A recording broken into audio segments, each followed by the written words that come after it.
عبده ورسوله الذي لا نبي بعده اللهم صل وسلم وبارك على رسول الله وعلى آله وأصحابه ومن والاه أما بعد.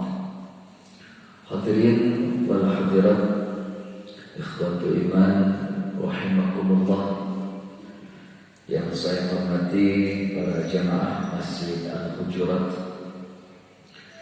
Kembali kita memanjatkan puji dan syukur kepada Allah atas curahan rahmatnya. Pada pagi ini kita masih diberikan kemampuan untuk melangkahkan kaki, memenuhi panggilan yang melaksanakan ibadah sholat fardu. Salawat dan salam selalu terlimpah curah kepada Nabiullah Muhammad SAW beserta keluarga, para sahabat, para tabi'in, tabi'ut tabi'in, dan seluruh umatnya ila yaumil qiyamah. Amin ya rabbal alamin.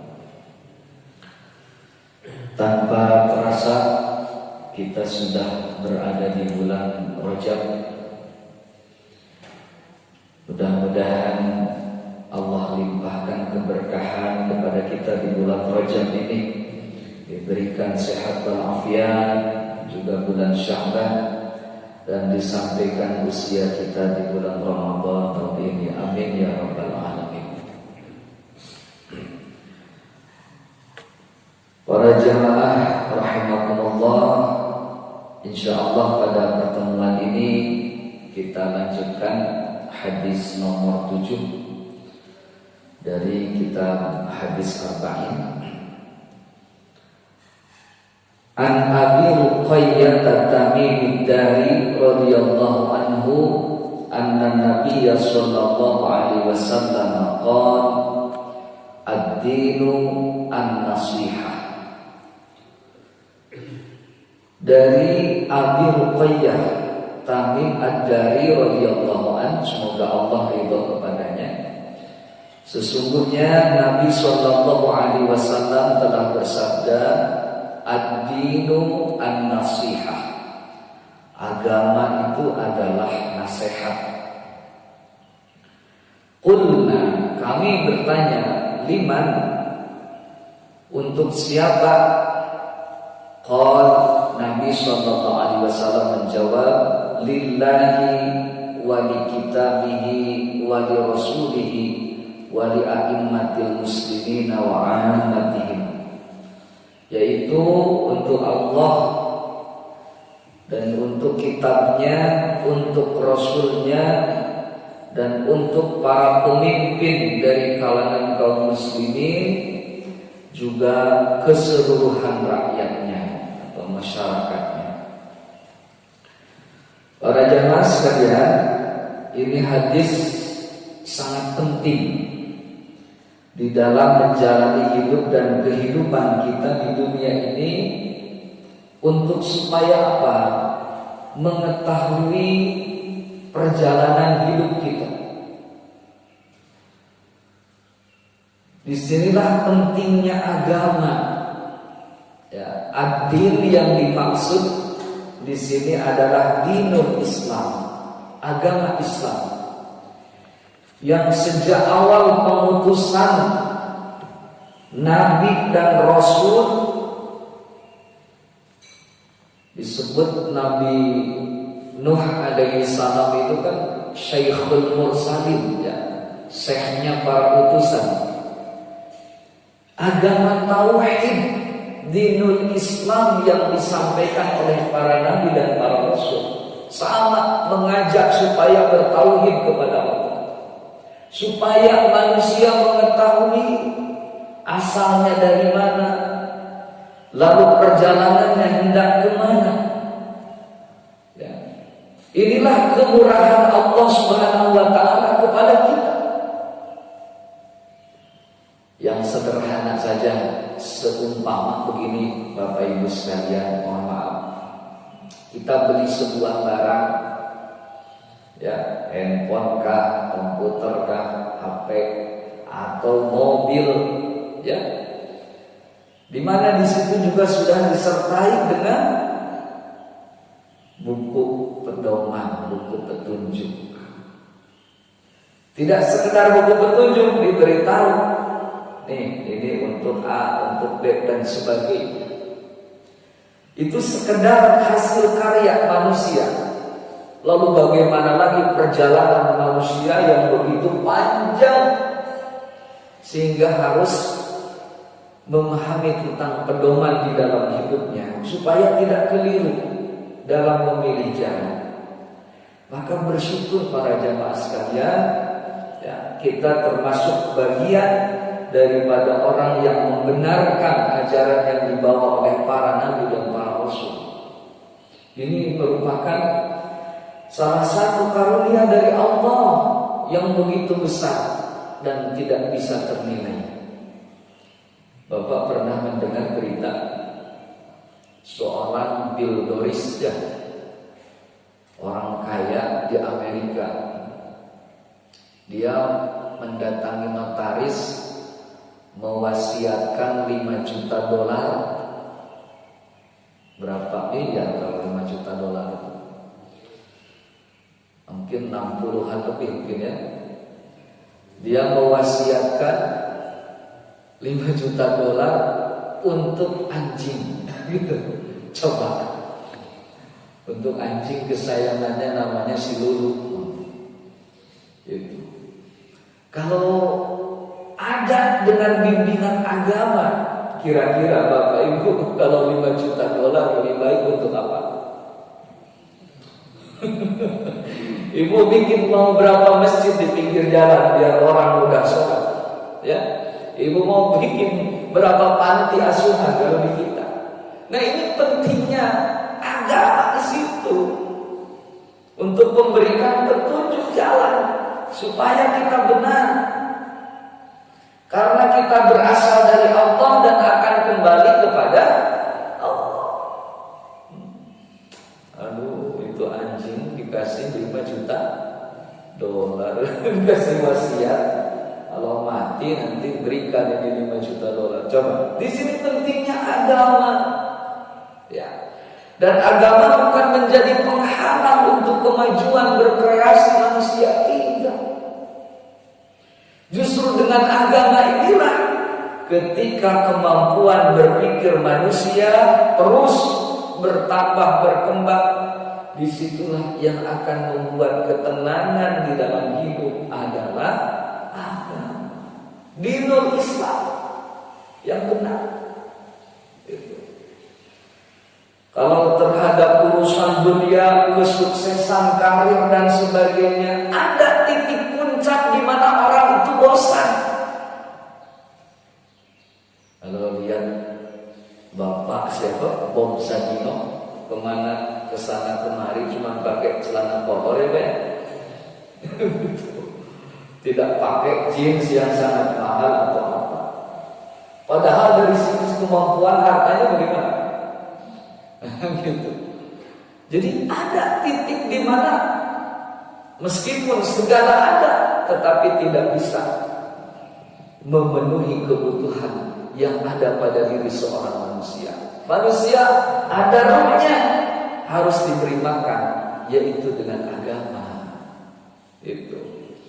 Makanya di sini penting para jamaah sekalian, meskipun seakan-akan banyaklah berita, kayaknya banyak yang menyalahkan agama, kenapa Indonesia tidak maju, padahal sudah maju luar biasa. Para jamaah sekalian, ya, ini yang paling penting di dalam perjalanan hidup kita. Jadi di dalam hadis ini berkaitan dengan ad-din an-nasihah, bahwa agama Islam itu nasihat. Nasihat kalau dilihat dari secara bahasa itu ya kemurnian, artinya perbaikan hasilnya. Seseorang memperbaiki bajunya supaya apa? Supaya menjadi rapi. Kira-kira perumpamaan nasihat itu seperti itu. Dengan adanya nasihat, sesuatu yang tidak jelas arahnya atau ada kekeliruan, maka akan menjadi lurus, akan menjadi benar. dan akan menjadi baik. Seumpama kita memperbaiki pakaian kita sendiri, asalnya tidak rapi, kemudian menjadi rapi. Itu kenapa harus ada nasihat? Ya.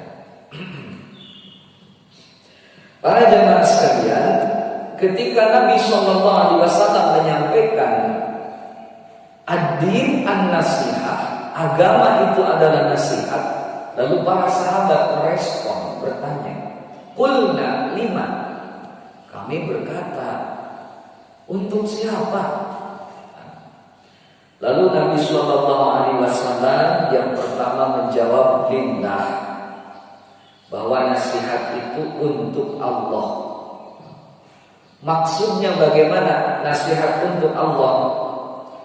Dan Allah mau memberi nasihat, bukan harus diberi nasihat. Ya. Maknanya adalah dengan beriman kepada Allah, tidak mempersekutukannya dengan sesuatu apapun. Ya.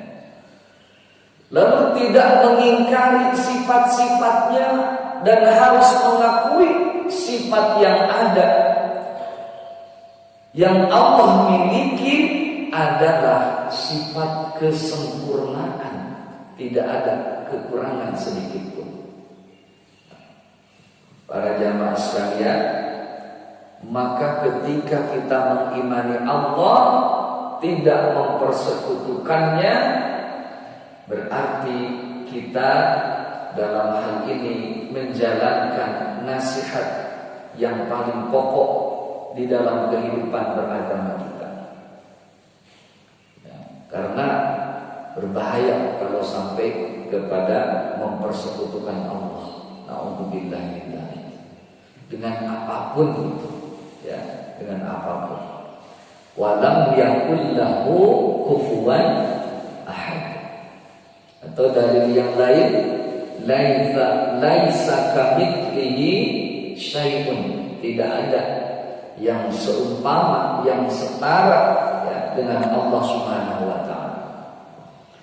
Para jemaah sekalian, di antara bagian yang sangat penting berkaitan dengan nasihat yang pertama ini, kalau kita beriman kepada Allah, tidak mempersekutukannya, berarti harus mudah dan ringan. Setidaknya ada kecenderungan dengan orang-orang yang beriman kepada Allah, karena sama-sama beriman. Ya, sama-sama beriman. Inilah persaudaraan yang jauh melebihi hubungan kekerabatan. Ya, satu nasab, mohon maaf kalau berbeda agama, ya itu nasab saja, sedangkan tidak termasuk orang yang beriman. Mana contohnya? Seperti contoh Nabi Nuh alaihissalam dengan salah satu putranya, gitu ya. Meskipun dia anaknya Kan'an, Allah menjawab, la innahu laisa min ahli, bahwasanya dia itu bukan ahlimu, dia bukan keluargamu. Kenapa? Karena tidak beriman kepada Allah. Itu. Makanya ini poin yang pertama adalah bagaimana kita ikhlas beriman kepada Allah, tidak mempersekutukannya, dan ada kecenderungan kepada orang yang beriman. Lebih dari itu, diperintah ta'awanu 'alal birri wat taqwa. Tolong menolonglah di dalam kebaikan dan di dalam ketakwaan. Dan tidak boleh ada kecenderungan kepada ahli maksiat. Ya, tidak boleh ada kecenderungan. Seminim-minimnya bila ada kemaksiatan, ada keingkaran di dalam hati kita. Jadi tidak boleh ada kecenderungan, ya, kepada kemaksiatan. Karena apa? kita ingin berada pada jalan yang lurus, jalan yang benar ini.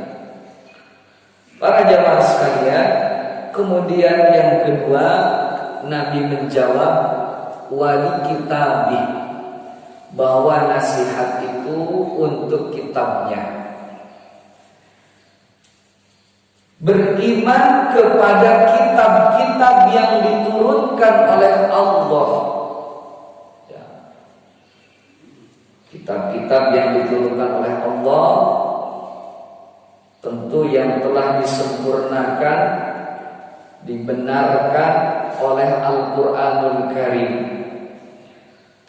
sebagai kitab yang terakhir yang diturunkan oleh Allah kepada Rasul termulia Nabi Muhammad SAW. Maka para jamaah sekalian, kita harus mewujudkan keimanan terhadap Al-Quran itu dengan mempelajarinya, dengan membacanya, meskipun cuma sedikit, baru masih terbata-bata, tidak masalah. Ya, kalau al-mahir bil Quran, orang yang mahir bagus di dalam Al-Quran, nanti dimuliakan dengan orang-orang yang saleh. Bagaimana orang yang masih terbata-bata? Kata Nabi, lahu ajron, 2 pahala. Para jamaah sekalian, bersyukur masih diberi kesempatan umur sehingga kita bisa belajar Al-Quran.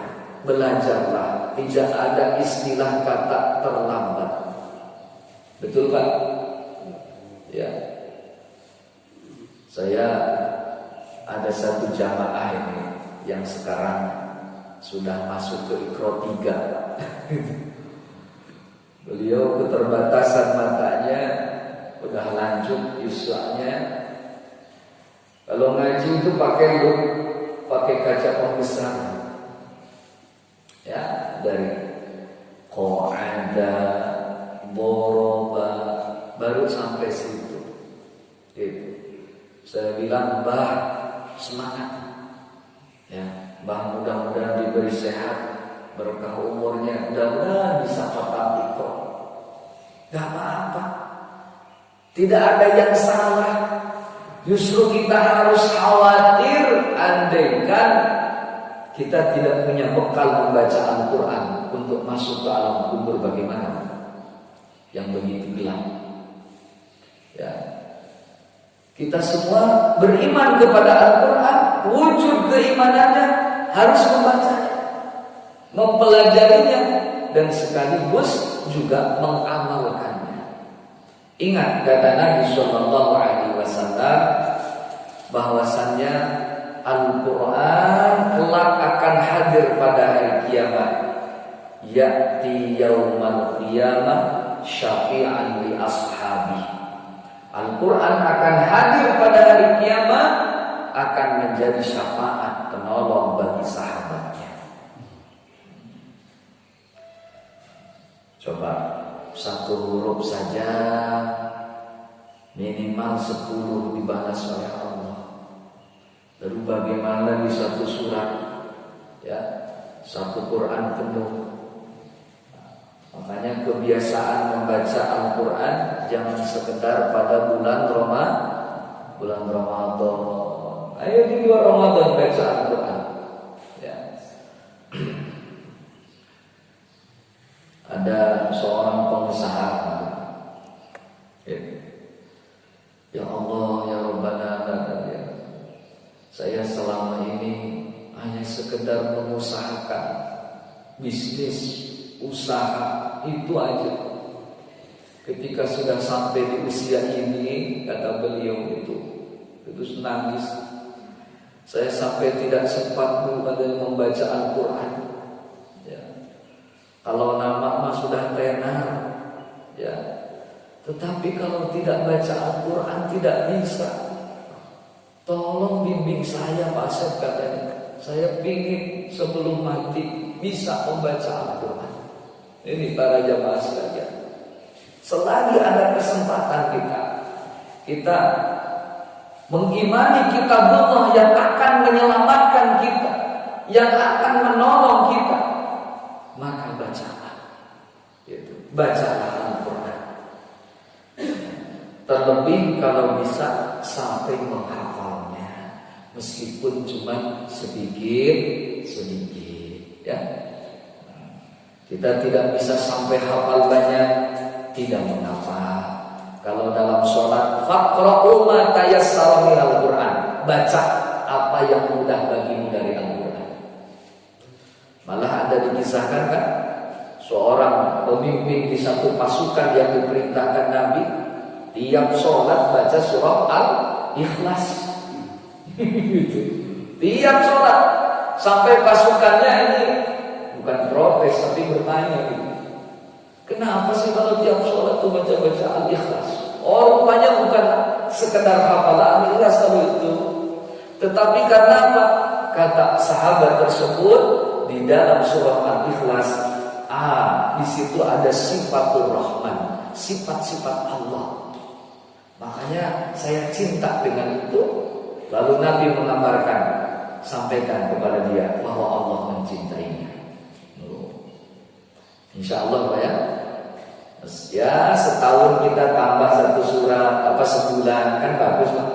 Ya, 1 bulan. Jangan sampai kalau berita semua tamat baca berita, tapi Al-Quran kita tidak buka, kita tidak membacanya. Para jamaah sekalian, ini sangat penting ya, dimana kita membaca Al-Quran, mempelajarinya ya, karena kelak yang akan menjadi penerang di alam kubur ya, termasuk juga yang akan menjadi syafaat adalah Al-Quran. Diperintah oleh Nabi, nawwiru buyutakum, terangi rumah-rumahmu dengan tilawatil Quran, dengan bacaan Al-Quran. Jadi tidak ada istilah terlambat untuk belajar. Betul ya Bu ya? Insya Allah Ibu Bapak para jamaah Al-Hujurat ya, senantiasa mempelajari Al-Quranul Karim ya. Ada lebih utama lagi kalau kita sudah mampu ajarkan. Kenapa? Kata Nabi, khairukum man ta'allamal Qur'an wa 'allama. Sebaik-baik kalian adalah yang belajar dan mengajarkan Al-Quran. Yang paling baik kata Nabi itu. Ya, yang paling baik, kita sudah punya kemampuan, ajarkan. Ya, kalau kita sudah punya kemampuan, kalau belum, pelajari terlebih dahulu dengan sebaik-baiknya. Ya, tumbuhkan kecintaan kita kepada Al-Quranul Karim. Apalagi di tengah-tengah kehidupan masyarakat yang seperti sekarang, banyak orang yang tidak tahu apakah kesengajaan atau apa itu. Ada sekelompok di video itu, ibu-ibu menginjak Al-Quran, gitu ya. Nggak tahu agamanya apa itu. Kalau di luar Islam, saya yakin agamanya tidak memerintahkan untuk bersikap seperti itu terhadap agama lain. Kalaulah seorang muslimah, masa ia menginjak kitab sucinya sendiri yang akan menyelamatkannya? Ini banyak keanehan akhir zaman seperti ini. Ya.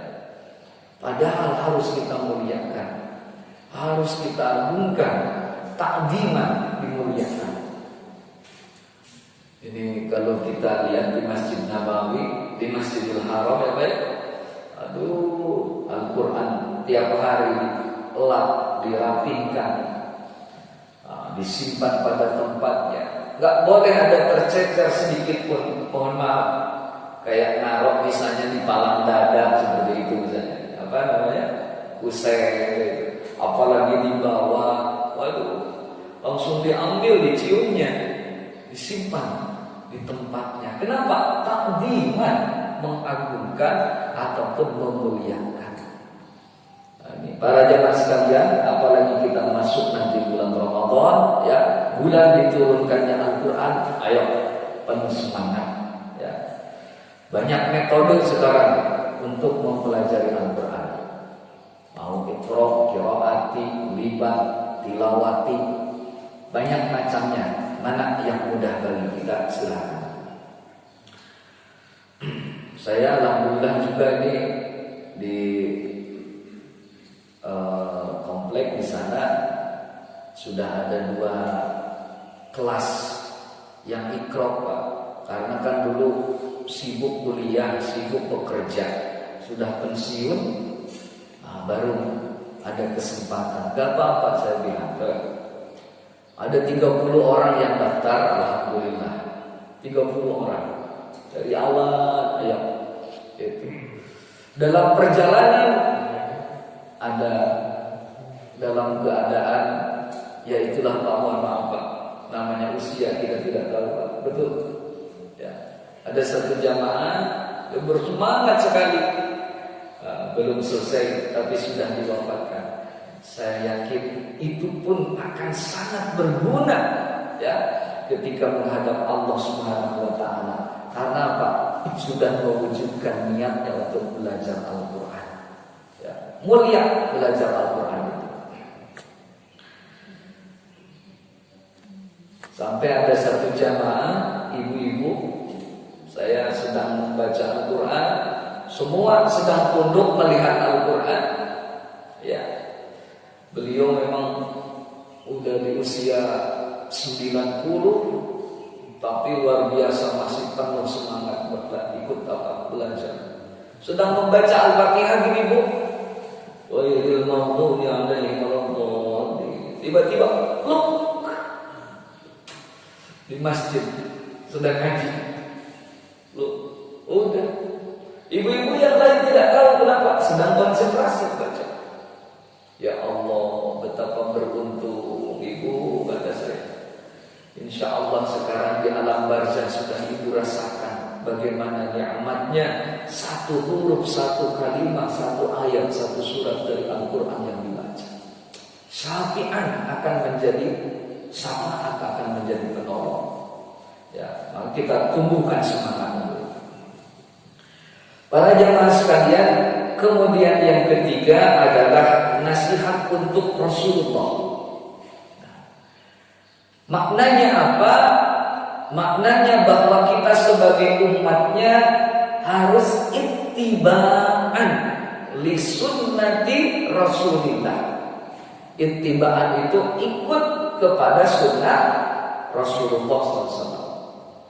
Ya, seberapa besar dan banyak kemampuan kita mengikuti sunnahnya, ikuti.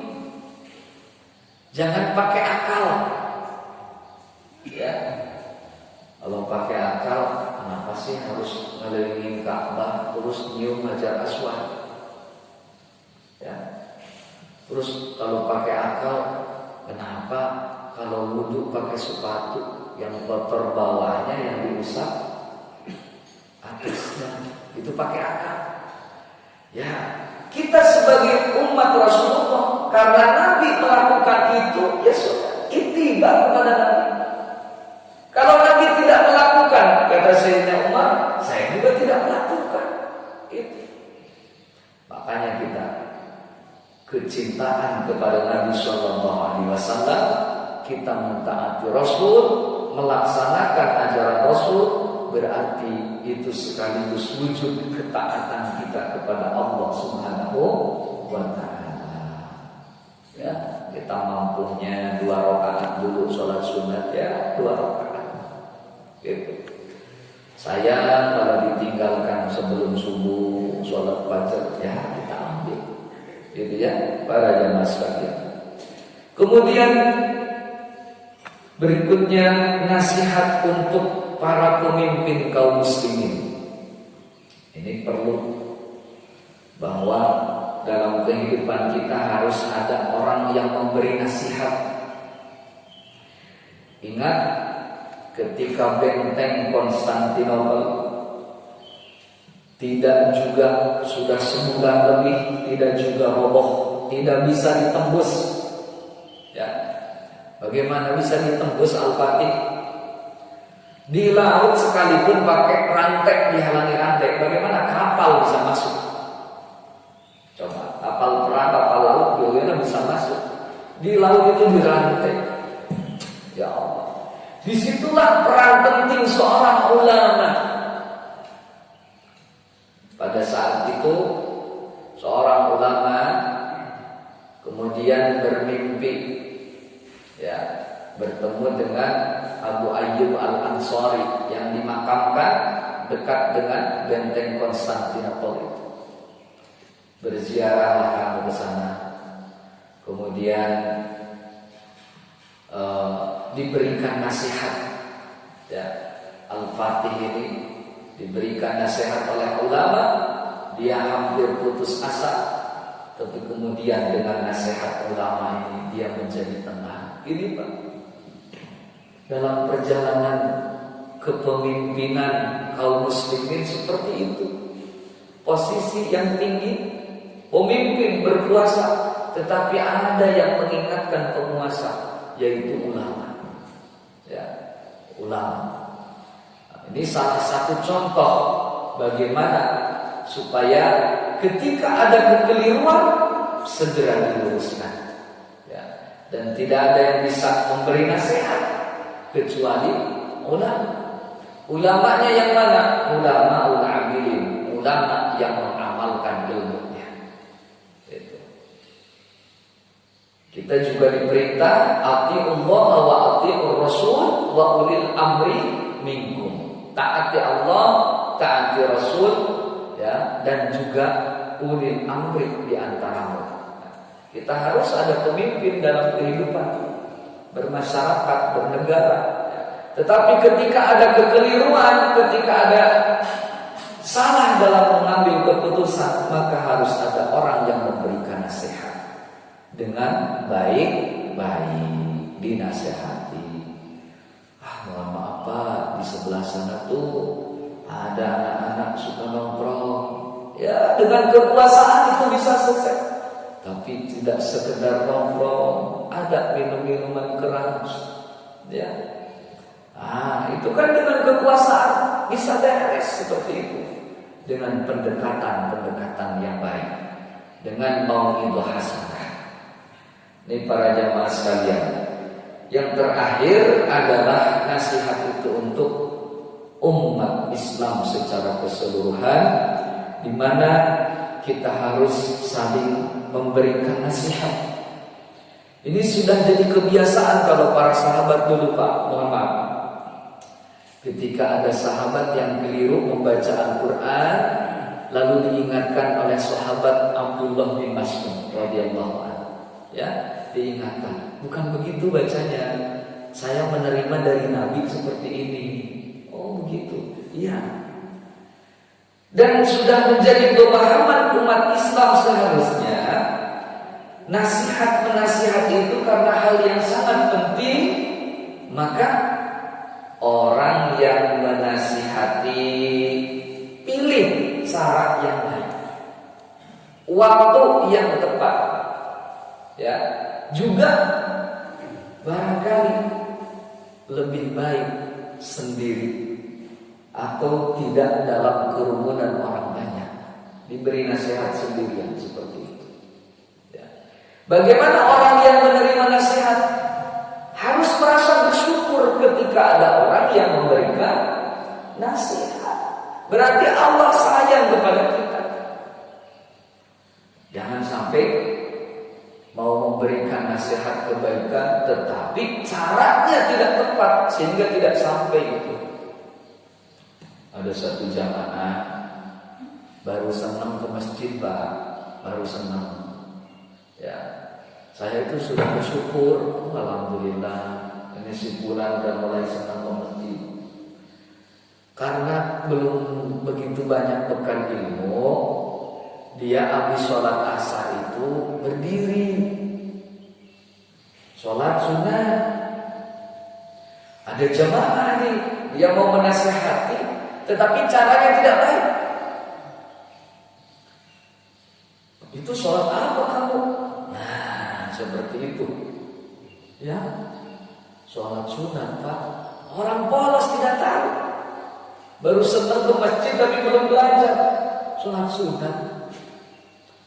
Gak ada sholat sunat habis asar itu. Seperti itu Pak. Ya Allah ya Rabbana, besoknya udah gak ada lagi ke masjidnya. Penuh. Nasihat tidak tersampaikan. Orang mau belajar niat ke masjid menjadi terhalang.